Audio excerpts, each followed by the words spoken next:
Let's move on with our study. Oke, kita lanjutkan ya pembelajaran kita. Revealing the truth about the Quran. Kita akan belajar membuka kebenaran di dalam Quran.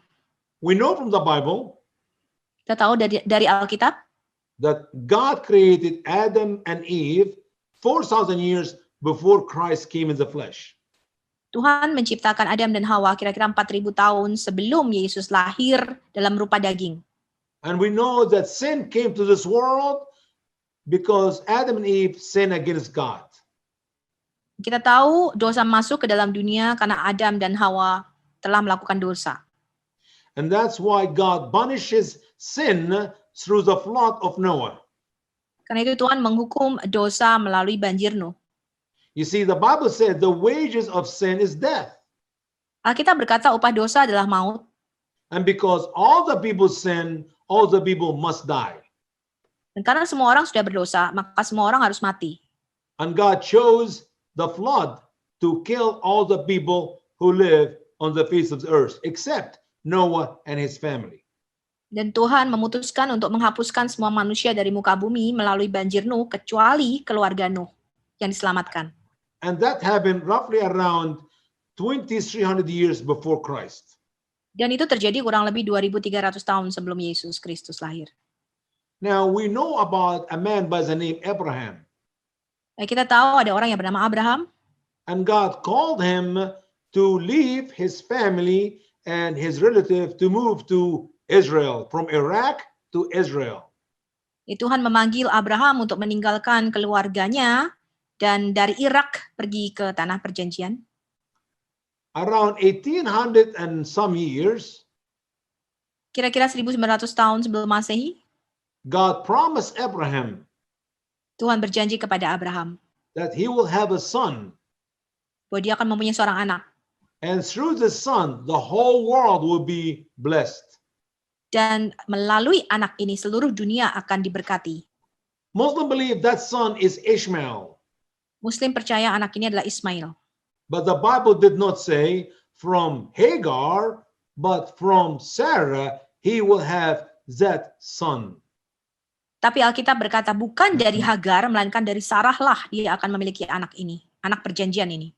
In the future, I will assure you and I will prove to you Di masa depan nanti ya saya akan membuktikan kepada teman-teman that even the Quran does not teach anything about Ishmael to be the father of the Arabs.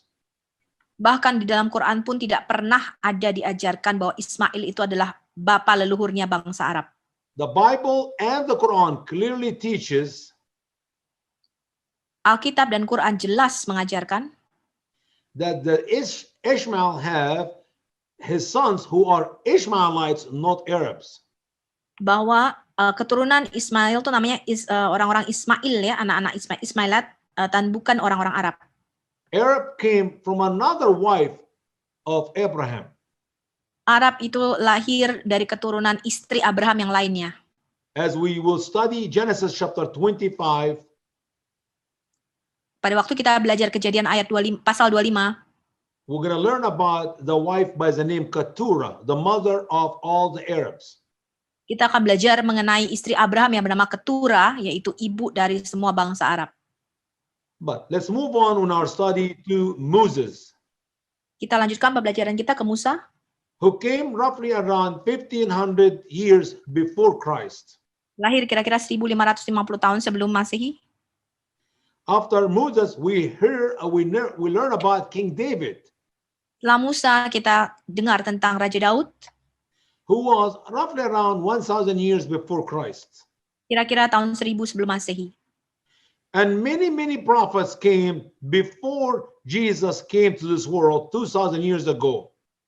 Dan ada banyak nabi-nabi yang lahir dan datang sebelum Yesus Kristus 2000 tahun yang lalu. Roughly in this area here, where you see my arrow, 400 years before Christ, there was no more prophet until Christ came 2000 years ago. Ya, kira-kira di sini ya, yang saya tunjukkan dengan panah saya 400 tahun sebelum Yesus lahir itu sudah tidak ada lagi nabi atau pewahyuan sampai pada waktu lahirnya Yesus Kristus. The prophecy was given in the Bible, beginning from Adam, all the way until the last one, by the name Malachi. Jadi nubuatan-nubuatan itu diberikan dari mulai zaman Adam sampai kira-kira Nabi Maleaki yang terakhir. All these prophets talk about a savior Semua nabi-nabi ini bicara mengenai seorang juru selamat who will die on the cross yang akan mati di atas kayu salib, and who will be buried and he will rise again on the third day. yang akan dikuburkan dan akan bangkit kembali pada hari ketiga. All right. Now, after Christ came Setelah Yesus datang and fulfill all these prophecies, dan menggenapi semua nubuatan nabi-nabi, 610 years later, 610 tahun kemudian, a man by the name Muhammad claimed to be a prophet. ada seorang bernama Muhammad yang mengklaim dirinya seorang nabi. And he is the founder of Islam. Dan dia adalah pendiri agama Islam.